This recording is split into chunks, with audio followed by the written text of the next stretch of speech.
Je, unatambua ya kwamba chakula kinaweza kuwa ni tiba au kinaweza kuwa ni sababu ya kuweza kukuletea madhara ya afya ya moyo, lakini pia afya ya uzazi?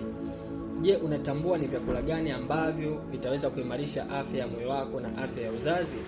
Leo nitakufundisha baadhi ya vyakula ambavyo vitakusaidia kuimarisha afya ya moyo wako na afya ya uzazi. Unatakiwa uweze kupata vyakula vyenye omega 3 kama vile samaki, mbegu za maboga na matunda mekundu. Hivi ni vyakula vizuri ambavyo vitaimarisha afya ya moyo wako na afya ya uzazi. Badilisha sahani yako sasa. Kula vizuri, kula vyakula vyenye virutubishi kwa ajili ya kutengeneza afya ya moyo pamoja na uzazi wako. Pia tuna virutubishi vizuri ambavyo vitaimarisha afya na kuongeza kinga za mwili na kuimarisha afya ya uzazi wako.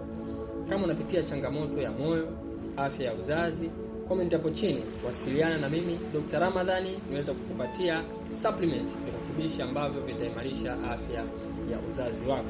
Comment, like,